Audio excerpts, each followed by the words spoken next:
Cinema ప్రారంభంలో మనకి ఒక మాంక్ సిగరెట్ తాగడానికి ప్రయత్నిస్తున్నట్టు చూపిస్తారు. అతని మ్యాచ్ స్టిక్ నుంచి నిప్పు ఒక డైరెక్షన్ లో వెళ్తుంది. వెంటనే అతను భయపడి ఆ డైరెక్షన్ లో పరిగెట్టుకుని వచ్చి చూస్తే అక్కడ ఒక పెద్ద ఎక్స్ప్లోషన్ జరుగుతుంది. ఆ ప్లేస్ నుంచి గోస్ట్ రైడర్ చాలా ఫాస్ట్ గా ఎక్కడికో వెళ్తూ ఉంటాడు. అట్ ద సేమ్ టైం మనకి మరో పక్క ఒక తల్లి కొడుకుని కొంతమంది చెడ్డ వాళ్ళు కారులో వెంట పడుతున్నట్టు చూపిస్తారు. తల్లి తన కొడుకుని కాపాడుకోవడానికి చాలా ఫాస్ట్ గా కార్ ని డ్రైవ్ చేస్తుంది. అప్పుడు వెనక నుంచి ఆ చెడ్డ వాళ్ళు వీళ్ళ కార్ ని ఢీకొడుతూ వీళ్ళ బండిని క్రాష్ చేసి వాళ్ళని పట్టుకోవడానికి ప్రయత్నిస్తారు. చివరికి వాళ్ళు ఈ తల్లి కొడుకుని కార్నర్ చేసి పట్టుకుంటారు. తల్లి గన్ తీసి వాళ్ళపైన కాల్పులు చేస్తుంది, కానీ ఎటువంటి ప్రయత్నం ఉండదు. తను వాళ్ళకి దొరికిపోతుంది. వాళ్ళు తనని కొడతారు. తనతో పాటు తన కళ్ళ ముందే కనికరం లేకుండా తన కొడుకుని కూడా కొడతారు. అప్పుడు ఆ రౌడీల కార్ నుంచి వాళ్ళ లీడర్ రే అనే ఒక వ్యక్తి దిగుతాడు. వాడు మరెవరో కాదు, ఈ తల్లి ఒక ఎక్స్. అతన్ని చూడగానే తను నువ్వెక్కడ ఏం చేస్తున్నావు, నా కొడుకుని ఏం చేయకు, అతన్ని వదిలే అని బ్రతిమాలుతుంది. కానీ రే ఎటువంటి ఎమోషన్స్ చూపించడు. నవ్వుతూ వాడు నా కొడుకు కాదు కదా అని చెప్పి అతని గన్ని ఆ తల్లి యొక్క కొడుకు పైన ఏం చేసి అతన్ని షూట్ చేయడానికి ప్రయత్నిస్తాడు. సరిగ్గా అప్పుడే అక్కడ ఏదో ఒక భయంకరమైన శబ్దం వినిపిస్తుంది. అందరూ తిరిగి చూస్తారు. అక్కడికి గోస్ట్ రైడర్ అతని మండే బండిలో వస్తాడు. ఒక్క సెకండ్ కి ఆ ప్లేస్ అంతా సైలెంట్ అయిపోతుంది. అందరూ ఏంట్రా ఇది అని ఆశ్చర్యంతో చూస్తారు. చేతిలో ఎర్రటి చైన్ తల మంటలో ఉంటుంది. అక్కడ ఉన్న రౌడీస్ అందరూ వీడు ఏం చేస్తాడా అని ఒకరి మొక్కమొకరు చూస్తున్నప్పుడు వాళ్ళ లీడర్ ఆ రే అనేవాడు రే దాన్ని చంపండ్రా అని గట్టిగా అరుస్తాడు. వెంటనే అందరూ గోస్ట్ రైడర్ పైన కాల్పులు చేస్తారు, కానీ వాడికి ఏం కాదు. ఫైరింగ్ చేసే వాళ్ళని అతను తన చైన్ ని యూజ్ చేసుకుని ఒక్క సెకండ్ లో బూడిది చేసేస్తాడు. ఇలా తమ టీమ్మేట్ యొక్క ఘోరమైన మరణాన్ని చూసిన తర్వాత ఎవ్వరికి గన్ ట్రిగర్ నొక్కి అంత ధైర్యం రాదు. కానీ పాపాలు చేసిన వాళ్ళని గోస్ట్ రైడర్ ఊరికే వదిలేయడు. అతను ఫాస్ట్ గా అక్కడ ఉన్న ఇంకో రౌడీ దగ్గరికి వచ్చి తన పవర్స్ ని యూజ్ చేసుకుని కొంచెం కొంచెంగా ఆ రౌడీకి భయాలు చూపించి అతని చంపుతుంటాడు. ఈ గ్యాప్ లో దెబ్బతిన్న కొడుకు ఒంట్లో నుంచి ఒక్క చుక్క రక్తం నేలపైన పడుతుంది. ఆ బ్లడ్ కి అట్రాక్ట్ అయిన గోస్ట్ రైడర్ వెంటనే ఆ వ్యక్తిని చంపేసి అతను మెల్లమెల్లగా ఆ కొడుకు దగ్గరికి వస్తుంటాడు. ఇది చూసిన తల్లి వెంటనే అతన్ని ఏం చేయకు అని అరుపులు చేసి గోస్ట్ రైడర్ ని డిస్ట్రాక్ట్ చేస్తుంది. అండ్ ఈ లోపు రే ఇంకా అతని మనిషి వచ్చి పెద్ద పెద్ద ఎక్స్ప్లోసివ్ వెపన్స్ తో వాళ్ళు గోస్ట్ రైడర్ ని షూట్ చేస్తారు. అతను ఎగురుతూ వెళ్లి పడతాడు. అక్కడ ఒక పెద్ద ఎక్స్ప్లోషన్ జరుగుతుంది. గోస్ట్ రైడర్ మళ్ళీ లేచి వచ్చేలోగా రే మరియు అతని మిగిలిన మనుషులు ఆ చిన్న పిల్లాడిని కారులోకి ఎక్కించుకొని అక్కడ నుంచి ఎస్కేప్ అయిపోతారు. కట్ చేస్తే నెక్స్ట్ రోజు ఉదయం మన హీరో ఒక హాస్పిటల్ వార్డ్ లో మెల్కున్నట్టు చూపిస్తారు. ఇతని పేరు జానీ. ఇతను మరెవరో కాదు, నిన్న రాత్రి వచ్చిన ఆ గోస్ట్ రైడర్. డే టైమ్ లో మనిషిలా ఉంటాడు, నైట్ టైం అయితే చాలు గోస్ట్ రైడర్ గా మారిపోతాడు. రాత్రి ఫైట్ తర్వాత హీరో అన్కాన్షియస్ పడిపోయి ఉంటాడు. అందుకే అతన్ని హాస్పిటల్లో అడ్మిట్ చేస్తున్నారు. అతని గాయాలు ఇంత ఫాస్ట్ గా హీల్ అవ్వడాన్ని చూసి ఆ రూమ్ లో ఉన్న నర్స్ ఆశ్చర్యపోతుంది. అప్పుడు జానీ తనని బయటికి వెళ్ళమని చెప్పి వెంటనే అతను తనకి కావాల్సిన మెడిసిన్స్ ని మాత్రం తీసుకొని బిల్లు కట్టుకుంటే అక్కడ నుంచి ఎస్కేప్ అయి బయటికి వచ్చేస్తాడు. అదే హాస్పిటల్లోనే ఆ తల్లిని కూడా అడ్మిట్ చేస్తుంటారు. ఆమె పేరు నాడియా.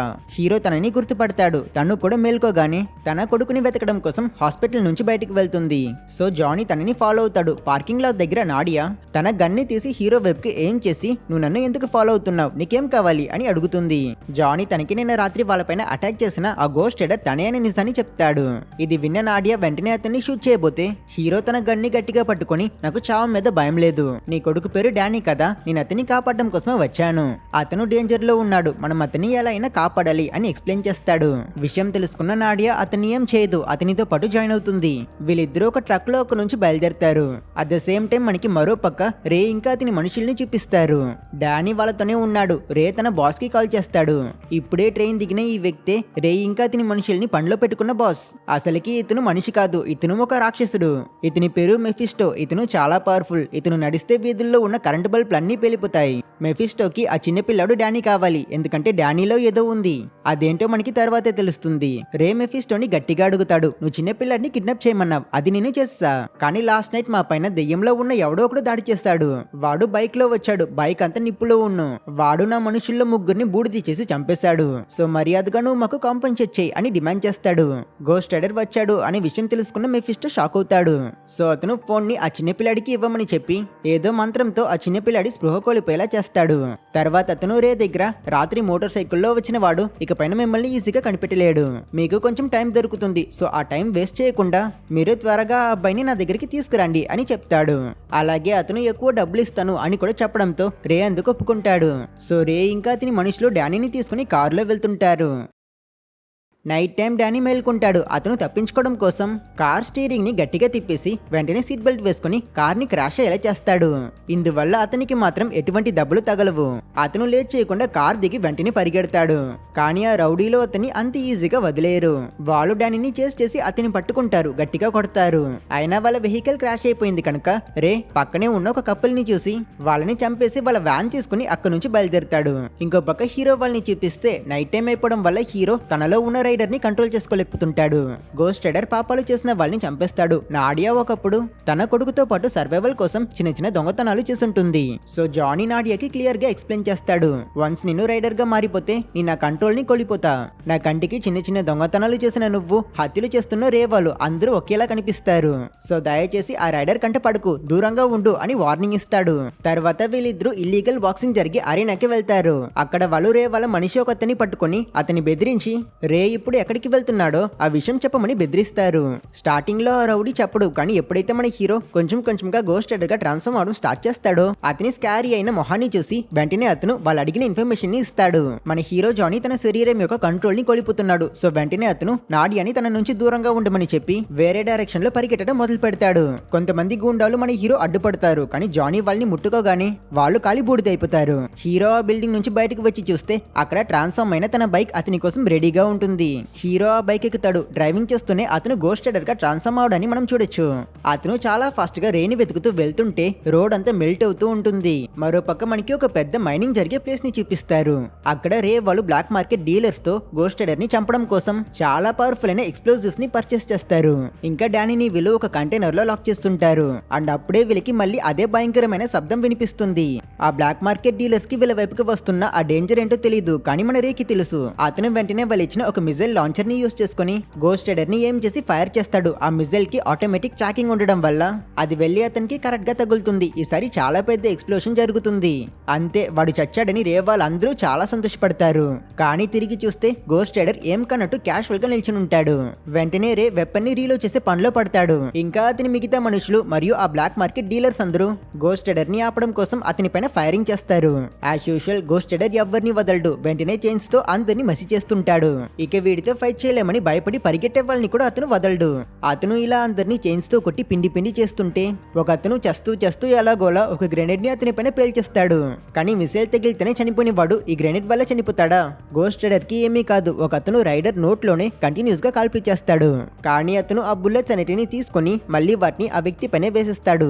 ఈ లోపు రే తన వెపన్ ని రీలోడ్ చేసుకుంటాడు.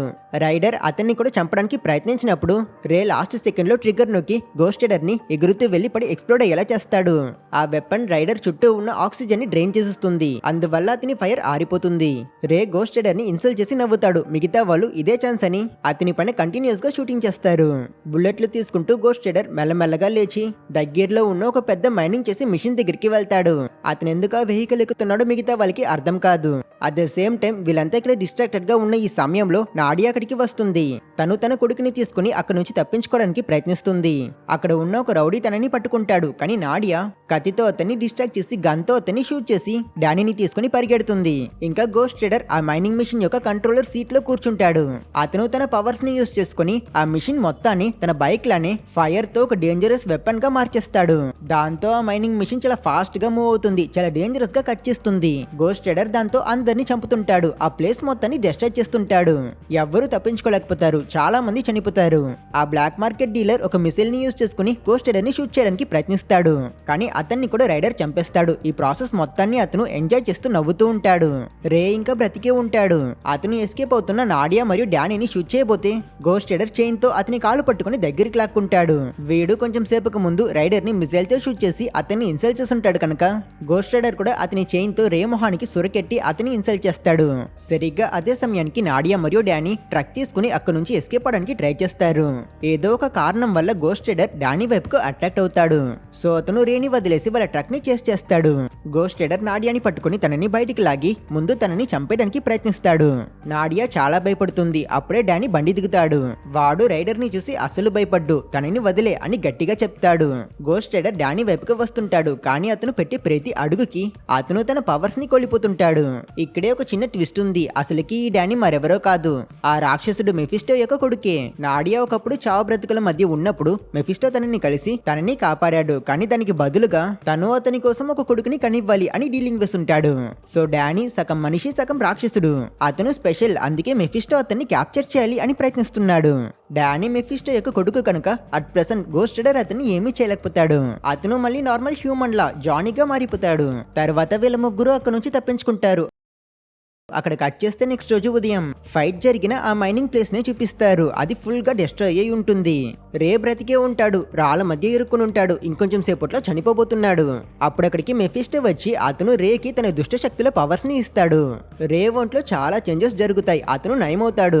మెఫిస్టో అతన్ని బయటికి తీస్తాడు. అతని హెయిర్ కలర్ మారిపోయి ఉంటుంది. అలాగే అతను దేన్నైతే ముట్టుకుంటాడో అవి చాలా ఫాస్ట్ గా డీకే అయిపోతుంది. కన్ఫ్యూజ్ అయిన రే దగ్గరలో ఉన్న ఒక రెస్క్యూ మెంబర్ దగ్గరికి వెళ్తాడు. రే యొక్క ఈవిల్ పవర్స్ వల్ల ఆ వర్కర్ చుట్టూ మొత్తం బ్లాక్ గా కనిపిస్తుంది. రే అతన్ని ముట్టుకుంటాడు. ఆ వ్యక్తి వెంటనే ఫాస్ట్ గా డీకంపోజ్ అయి అక్కడే బూడిదే చనిపోతాడు. ఏంటిది, నువ్వు నన్ను ఏం చేస్తావు అని రే అడిగినందుకు మెఫిస్టో, నువ్వు నేను ఇచ్చిన పని పూర్తి చేయలేకపోయావు, అందుకే నేను నీకు సెకండ్ ఛాన్స్ ఇచ్చా, నీకు పవర్స్ కూడా ఇచ్చా. నేను చంపడం అనేది ఇప్పుడు అంత ఈజీ కాదు, అలాగే నువ్వు ఎవరినైనా చంపగలవు. సో ఇప్పుడు వెళ్ళు, నాడియా కొడుకుని నా దగ్గరికి తీసుకురా అని చెప్తాడు. తన కొత్త పవర్స్ వల్ల ఎగ్జైట్ అయిన రే కూడా సరేని చెప్పి బయలుదేరతాడు. మరో పక్క మన హీరోస్ ట్రక్ లో వెళ్తుంటారు. డానీ జానీతో మాట్లాడతాడు. నైట్ నువ్వు ఆ పెద్ద మైనింగ్ మిషన్ ని నీ పవర్స్ తో ఫుల్ గా మార్చేశావు, నువ్వు ఏ వెహికల్ నైనా అలా మార్చగలవా అని అడిగినందుకు మన హీరో అవును అని చెప్తాడు. అప్పుడే అక్కడికి మనం స్టార్టింగ్ సీన్ లో చూసిన ఆ మాంక్ బైక్ లో వస్తాడు. అతని పేరు మురే. అసలుకి అతనే డానీ డేంజర్ లో ఉన్నాడు అనే విషయాన్ని హీరోకి చెప్పి అతన్ని పంపించుంటాడు. అతను వీళ్ళ ముగ్గురిని ఒక సీక్రెట్ మరియు సేఫ్ అయిన ప్లేస్ వైపుకు గైడ్ చేసి తీసుకువెళ్తుంటాడు. అండ్ వీళ్ళ ట్రావెలింగ్ మధ్యలో హీరో అతని డ్రైవింగ్ స్కిల్స్ ని యూజ్ చేసుకుని డానీ ఎంటర్టైన్ చేస్తూ అతన్ని నవ్విస్తుంటాడు. వీళ్ళంతా ఇలా హ్యాపీగా వెళ్తుంటారు. కానీ వీళ్ళకి తెలియని విషయం ఏంటంటే ప్రాబ్లం ఇంకా అయిపోలేదు. వీళ్ళకి వెంటే చాలా దూరంలో కొత్త పవర్స్ తో రే వస్తూ ఉంటాడు. వాడు అక్కడి రెస్క్యూ టీమ్ ని చంపేసి వాళ్ళ అంబులెన్స్ లో వస్తుంటాడు. రేకే ఆకలి వేస్తుంది. ఆ బండిలో బ్రెడ్ మరియు ఆపిల్స్ ఉంటాయి. కానీ రే వాటిని ముట్టుకోగాని అవి చాలా ఫాస్ట్ గా డీకే అయిపోతాయి. రే వాటిని తినలేకపోతాడు. ఒక బండు ముక్క ప్లాస్టిక్ ర్యాపర్ లో ఉంటుంది. ప్లాస్టిక్ ఈజీగా డీకే అవ్వదు కనుక రే అది మాత్రం తినగలుగుతాడు. ఇక్కడ జానీ, డానీ, మురే మరియు నాడియా పెద్ద పెద్ద కొండల మధ్య ఉన్న ఒక రిలీజియస్ ప్లేస్ కి వస్తారు. అక్కడి పీపుల్ అందరూ చాలా సైలెంట్ గా మరియు క్రీపీగా కనిపిస్తారు. మురే వాళ్ళ లీడర్ తో వెళ్లి మాట్లాడతాడు. తర్వాత అతను మిగతా వాళ్ళ దగ్గర మీరు వీళ్ళని చూసి భయపడకండి, వాళ్ళు మిమ్మల్ని ఏమీ చేయరు అని చెప్తాడు. యాక్చువల్లీ మన హీరో జానీ మురేతో ఒక డీలింగ్ వేసి ఉంటాడు. అదేంటంటే ఒకవేళ మన హీరో డానీని కాపాడడంలో హెల్ప్ చేస్తే మురే మన హీరో ఒంట్లో ఉన్న గోస్ట్ రైడర్ ఆత్మని తొలగించుకోవడంలో హెల్ప్ చేయాలి. రీసెంట్ డేస్ లో మన హీరో గోస్ట్ రైడర్ ని అసలు కంట్రోల్ చేయలేకపోతున్నాడు. అందుకే ఈ నిర్ణయం తీసుకున్నాడు. అతనికి మళ్ళీ నార్మల్ మనిషిలా బ్రతకాలి అని ఉంది. సో హీరో డానీ మరియు నాడియా దగ్గర ఇక్కడ పీపుల్ తో మీరు వెళ్ళండి, వాళ్ళు మిమ్మల్ని సేఫ్ గా చూసుకుంటారు, నేను నా ఒంట్లో ఉన్న శాపాన్ని తొలగించుకుని మళ్ళీ వస్తా అని చెప్పి అతను మురేతో వెళ్తాడు. వీళ్ళిద్దరూ ఎవ్వరూ లేని ఒక ప్లేస్ కి వెళ్తారు. ఆ ప్లేస్ ఫుల్ గా చాలా వైన్ బాటిల్స్ ఉంటాయి. మురే వాటిలో ఒకటి తీసి తాగుతూ మన హీరోకి అతని ఒంట్లో ఉన్న ఆత్మ గురించి చెప్తాడు. గోస్ట్ రైడర్ అనేది రాక్షసుడు కాదు, అసలుకి అది ఒక ఏంజెల్. మనుషుల్ని రక్షించడం కోసం ఆ కాలంలో దేవతలు అతన్ని భూమికి పంపించారు. కానీ ఆ ఏంజెల్ ని రాక్షసులు పట్టుకున్నారు. అతన్ని కంప్లీట్ గా మార్చేశారు. అందుకే గోస్ట్ రైడర్ మనుషులకి సహాయం చేయాలి అనే ఆలోచన మనసులో ఉన్న అతను తప్పు చేసిన వాళ్ళని పనిష్ చేయడం, వాళ్ళని చంపడం మాత్రమే ఎక్కువగా చేస్తాడు. అతనిలో ఏంజెల్ అని చెప్పుకోవడానికి ఇప్పుడు ఏమీ లేదు. వాడొక కంప్లీట్ రాక్షసుడు అని ఎక్స్ప్లెయిన్ చేస్తాడు. తర్వాత మురే హీరో దగ్గర ఆ ఆత్మని నీ శరీరం నుంచి బయటకు తీయడం అనేది అంత ఈజీ అయిన ప్రాసెస్ కాదు, అది చాలా డేంజరస్, ఇందులో నువ్వు చనిపోయే ఛాన్సెస్ కూడా ఉన్నాయి, సో ఈ ప్రాసెస్ నీకు ఓకేనా అని అడుగుతాడు. హీరో అందుకు ఒప్పుకుంటాడు. కొంచెం సేపట్లో మురే ఆ ప్రాసెస్ ని స్టార్ట్ చేస్తాడు. మన హీరో యొక్క శరీరం పైన బ్రైట్ అయిన సన్లైట్ పడుతుంది. అతను పిచ్చి పట్టినట్టు నవ్వుతూ ఉంటాడు. కొంచెం సేపట్లో అతను రైడర్ గా మారుతాడు. అతని నోట్లో నుంచి చైన్స్ బయటకు వస్తాయి. ఈ ప్రాసెస్ లో జానీకి చాలా నొప్పి వేస్తుంది. అతను అన్కాన్షియస్ అయి పడిపోతాడు. కానీ అతను చనిపోడు, అతను బ్రతికే ఉంటాడు. మన హీరో మేల్కుంటాడు. జానీ తన శరీరంలో ఆ గోస్ట్ రైడర్ ఆత్మని ఫీల్ చేయలేకపోతాడు. సో ఈ ప్రాసెస్ సక్సెస్ అయింది అని అతనికి తెలుస్తుంది. అందువల్ల అతను చాలా సంతోషపడుతూ మురేని వెతుకుతూ బయటకు వస్తాడు.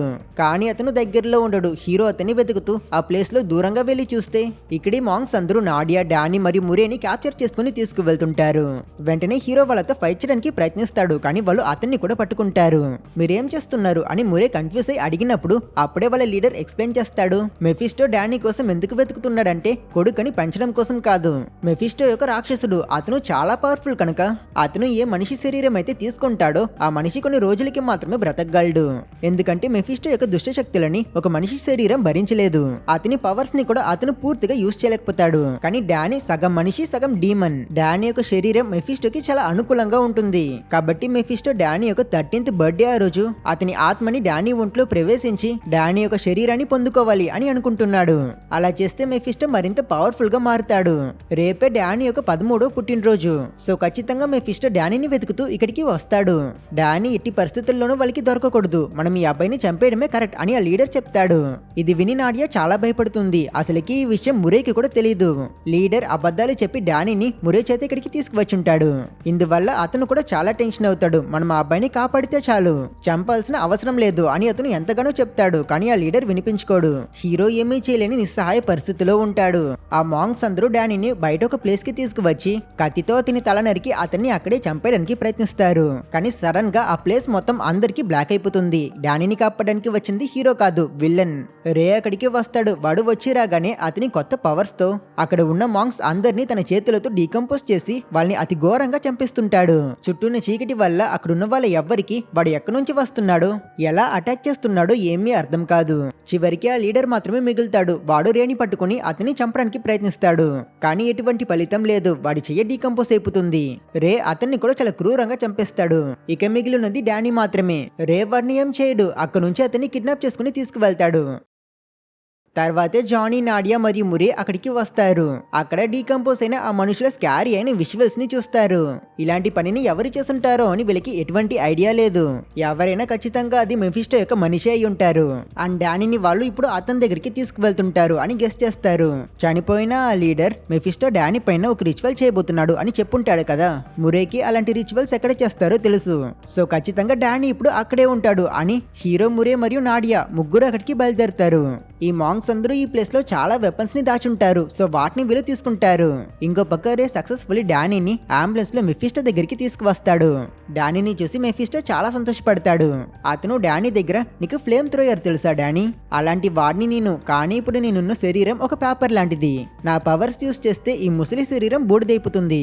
కానీ నీ బాడీ అలాంటిది కాదు, అందుకే నేను నీ శరీరం తీసుకోబోతున్నాను అని చెప్పి అతను మత్తు మందు ఇంజెక్షన్ ని డానీకి ఇస్తాడు. డానీ స్పృహ కోల్పోతాడు. కొంచెం సేపట్లో వీళ్ళంతా ఉన్న ఈ ప్లేస్ కి మన హీరోస్ ముగ్గురు వచ్చేస్తారు. బైనాక్యులర్స్ ద్వారా చూస్తే ఆ రిచువల్ ని చూడడం కోసం ప్రపంచం నలుమూల నుంచి క్రిమినల్స్, పొలిటీషియన్స్ చాలా మంది వచ్చుంటారు. వీళ్ళందరికీ ఆ రాక్షసుడు మెఫిస్టోతో కనెక్షన్స్ ఉంటాయి. రాత్రి అవుతుంది. డానీని రిచువల్ కోసం మెఫిస్టో దగ్గరికి తీసుకువస్తారు. అక్కడ చాలా మంది హై ప్రొఫైల్ మనుషులు ఆడియన్స్ గా కూడా ఉంటారు, వాళ్ళ కొత్త రాజుని చూడడం కోసం. మన హీరోస్ ఇంకా అక్కడే ఉన్నారు. వాళ్ళకి ఎలా అటాక్ చేయాలో తెలియదు. మురే వాళ్ళ దగ్గర తెల్లవారయ్యేటప్పటికి మనం డానీని పూర్తిగా కోల్పోతాం. సో ఈ లోపే మనం అతన్ని రెస్క్యూ చేయాలి అని చెప్తాడు. రిచువల్ స్టార్ట్ అవుతుంది. అందరూ మంత్రాలు చదువుతుంటే ఈ డిస్ట్రాక్షన్ ని యూస్ చేసుకుని హీరోస్ ఎనిమిస్ పైన అటాక్ చేయడం స్టార్ట్ చేస్తారు. నాడియా స్నైపర్ తో దూరంలో ఉన్న వాళ్ళని లేపేస్తూ ఉంటుంది. అండ్ తన హెల్ప్ ని యూస్ చేసుకుని జానీ మరియు మురే మిగతా వాళ్ళని కొడుతూ లోపలికి వెళ్తుంటారు. వీళ్ళు డానీ వాళ్ళ దగ్గరికి వచ్చేస్తారు. కానీ చూస్తే ఆల్రెడీ డానీ కళ్ళు బ్లాక్ కలర్ లో ఉంటాయి. మెఫిస్టో యొక్క ట్రాన్స్ఫర్ ప్రాసెస్ ఆల్రెడీ స్టార్ట్ అయిపోయింది. ఇక లేట్ చేయకూడదని మురే గన్స్ తో ఆ ప్లేస్ లోకి దూరి అందరిపైన ఓపెన్ ఫైర్ చేస్తాడు. హీరో కూడా పరిగెట్టి వచ్చి మెఫిస్టోకి గట్టిగా ఒక పంచ్ ఇచ్చి డానీని తీసుకువెళ్ళిపోవడానికి ప్రయత్నిస్తాడు. కానీ అతని వల్ల కుదరదు. ఎందుకంటే డానీ ఇప్పుడు కన్ఫ్యూషన్ లో ఉన్నాడు. అతనిలో ఇప్పుడు చాలా పవర్స్ కూడా ఉన్నాయి. అతను జానీని దగ్గరికి రానివి కూడా చేస్తుంటాడు. హీరో డానీతో మాట్లాడడానికి ప్రయత్నించినప్పుడు మెఫిస్టో అతన్ని దూరం తోసేసి అతను ఇంజూర్ అయ్యేలా చేసేస్తాడు. అట్ ద సేమ్ టైం మురేని రే పట్టుకుంటాడు. మురే చేతిలో ఉన్న గన్ని ముందు బూడిద చేసి రే మురే శరీరాన్ని కూడా డీకంపోజ్ చేసి అతన్ని చంపేస్తాడు. తర్వాత రే మన హీరో దగ్గరికి వస్తాడు. అతని మొహం పట్టుకొని అతన్ని కూడా డీకంపోజ్ చేయడానికి ప్రయత్నిస్తాడు. కానీ సర్ప్రైజింగ్లీ హీరోకి ఏం కాదు. చూస్తే డానీ మైండ్ ఇప్పుడు క్లియర్ గా ఉంది. అతను మెఫిస్టో పవర్స్ ని యూస్ చేసుకుని మన హీరో యొక్క బాడీని డ్యామేజ్ అవ్వకుండా చేస్తుంటాడు. డానీ మన హీరో చేత మెంటల్లీ ఒక కాంట్రాక్ట్ ని సైన్ చేయిస్తాడు. తర్వాత అతను పరిగెట్టి వచ్చి తన నోట్లో నుంచి నిప్పు కక్కుతూ మన హీరోని మళ్ళీ ఒక గోస్ట్ రైడర్ గా మార్చేస్తాడు. అతను ఈసారి ఎక్కువ పవర్స్ యూస్ చేయడం వల్ల డానీ అన్కాన్షియస్ అయిపోతాడు. ఇంకా మన హీరో సంగతికి వస్తే అతను ట్రాన్స్ఫార్మ్ అయి చుట్టూన్న వాళ్ళందరినీ తన చైన్ ని యూస్ చేసుకుని బూడిద చేసేస్తాడు. కానీ అతని బ్యాడ్ లక్ సరిగ్గా అప్పుడే సన్ రైజ్ అవుతుంది. గోస్ట్ రైడర్ వల్ల డే టైమ్ లో ఉండడం కుదరదు. కానీ ఈసారి ఒక చిన్న change. Danny ghost rider day time లో సర్వైవ్ అయ్యేంత పవర్స్ ని మన హీరోకి ఇచ్చుంటాడు. ఇందువల్ల అతనికేం కాదు. మెఫిస్టో మరియు అతని మనుషులు ఆ పిల్లర్ని కార్లోకి ఎక్కించుకుని తీసుకువెళ్తుంటారు. గోస్ట్ రైడర్ యొక్క బైక్ అక్కడికి వస్తుంది. అతను దాన్ని తీసుకొని ఆ విలన్స్ ని చేసింగ్ చేయడం స్టార్ట్ చేస్తాడు. అఫ్ కోర్స్ అతని బండి మిగతా బళ్ళ కంటే చాలా ఫాస్ట్ గా వెళ్ళగలదు. సో అతను త్వరగా ఎనిమిస్ దగ్గరికి వచ్చేస్తాడు. అతను ఒక ట్రక్ ఎక్కుతాడు. అందులో ఉన్నవాడు దెయ్యాన్ని చూసిన భయంలో వెంటనే బండి నుంచి దూకేస్తాడు. చేస్తాడు. రైడర్ తన పవర్స్ తో ఆ వెహికల్ ని మాడిఫై చేసి అతను దాన్ని పవర్ఫుల్ గా మార్చేస్తాడు. మిగతా వాళ్ళు గన్స్ తో మిజైల్స్ తో అతని ఎంత షూట్ చేసినా అతనికేం కాదు. అతను ఎనిమీ కార్స్ అన్నిటిని ఒక్కొక్కటిగా డిస్ట్రాయ్ చేస్తుంటాడు. వీళ్ళందరి వెనకాలే నాడియా కూడా ఒక కార్ లో వస్తూ ఉంటుంది. కానీ తన దగ్గరికి రే వస్తాడు. వాడు గ్లాస్ ని బ్రేక్ చేసుకుని తన చేతులతో నాడియాని పట్టుకుని తనని చంపేయడానికి ప్రయత్నిస్తాడు. గోస్ట్ రైడర్ ఇది చూసిస్తాడు. వాడు నాడియాని కాపాడడం కోసం అతని చైన్ తో రేని పట్టుకుని అతన్ని తన దగ్గరికి లాక్కుంటాడు. రేని చంపడం అంత ఈజీ అయిన పని కాదు. అతని పవర్స్ కి గోస్ట్ రైడర్ యొక్క చైన్ కూడా డీకంపోజ్ అయిపోతుంది. వీళ్ళిద్దరూ చాలా బ్రూటల్ గా ఫైట్ చేసుకుంటారు. రే గోస్ట్ రైడర్ ని గట్టిగా పట్టుకున్నప్పుడు అతనికి కూడా చుట్టూ సరౌండింగ్స్ అంతా బ్లాక్ అయిపోతుంది. కానీ ఈ రైడర్ అంత ఈజీగా వదిలేయడు. అతను రేని తన పెనన్ స్టార్ పవర్ ని యూజ్ చేసుకుని అతను చేసిన పాపాలన్నిటిని అతను ఫీల్ అయ్యేలా చేసి అతన్ని లోపల నుంచి మసి చేసి చంపేస్తాడు. ఇలా రే చనిపోయాడు. తర్వాత గోస్ట్ రైడర్ మళ్ళీ తన బండికి ఆ అబ్బాయి డానీని కాపాడడం కోసం చాలా ఫాస్ట్ గా మెఫిస్టో దగ్గరికి వెళ్తాడు. తన చైన్ ని యూజ్ చేసుకుని వాళ్ళని క్రాష్ అయ్యేలా చేయడంతో వాళ్ళకి ముందుకు వెళ్ళలేకపోతారు. మెఫిస్టో తన ముసలి శరీరంతో కొంచెం కొంచెంగా బయటికి వస్తుంటే గోస్ట్ రైడర్ అతన్ని పట్టుకుంటాడు. అప్పుడు మెఫిస్టో అతని దగ్గర నిన్న జీవితంలో చేసిన వర్స్ట్ డీల్ నువ్వే అని చెప్తాడు. ఇది విని గోస్ట్ రైడర్ కూడా నవ్వుతూ నువ్వు నీ ఇంటికి వెళ్లాల్సిన టైం వచ్చేసింది అని చెప్పి మెఫిస్టోని తన చైన్ తో చుట్టి అతన్ని గట్టిగా నేలకి వేసి కొడతాడు. దెబ్బకి వాడు భూమిలో హోల్ వేసుకుని నరకానికి వెళ్లిపోతాడు. తర్వాత నాడియా తన కొడుకుని వెతుకుతూ అక్కడికి పరిగెట్టుకుని వస్తుంది. చూస్తే అక్కడ క్రాష్ అయిన కార్ పక్కన గోస్ట్ రైడర్ మాత్రమే ఉంటాడు. తన ముందు అతన్ని చూసి భయపడుతుంది. కానీ ఇప్పుడు రైడర్ మన హీరో జానీ యొక్క కంట్రోల్లో ఉన్నాడు. అతను కార్ లో నుంచి డానీని బయటికి తీస్తాడు. అతను ఇప్పుడు సేఫ్ గానే ఉన్నాడు. బట్ చిన్న చిన్న దెబ్బల వల్ల అన్కాన్షియస్ అయి ఉంటాడు. గోస్ట్ రైడర్ నాడియాకి తన కొడుకుని అప్పగిస్తాడు. తర్వాత అతను వెంటనే మళ్ళీ నార్మల్ మనిషిలా మారిపోతాడు. హీరో నవ్వుతూ తను ఇప్పుడు తన శరీరంలో గోస్ట్ రైడర్ ఏంజల్ ని ఫీల్ అవుతున్నాను అని చెప్తాడు. అతని చేతిలో నుంచి బ్లూ కలర్ ఫైర్ వస్తూ ఉంటుంది. దాన్ని యూజ్ చేసుకుని అతను డానీకి మళ్ళీ స్పృహ వచ్చేలా చేస్తాడు. సో మన హీరో అతని కొత్త పవర్స్ ని యూజ్ చేసుకుని చెడ్డ వాళ్ళని శిక్షించడం మాత్రం కాదు, సామాన్య ప్రజలకి సహాయం కూడా చేయగలడు. ఫైనల్ గా జానీ ఆ బ్లూ కలర్ ఏంజల్ రైడర్ గా వెళ్తున్నట్టు చూపించి ఈ సినిమాని ఎండ్ చేస్తారు. సో ఇదే గైస్ గోస్ట్ రైడర్ పార్ట్ 2 సినిమా యొక్క కథ. ఈ వీడియో మీకు నచ్చితే లైక్ చేసి కామెంట్ చేసి మన ఛానల్ ని సబ్స్క్రైబ్ చేసుకోవడం మర్చిపోకండి. ఇలాంటి మరెన్నో మంచి మూవీస్ తో మిమ్మల్ని మళ్ళీ కలుస్తా. అప్పటి వరకు టేక్ కేర్.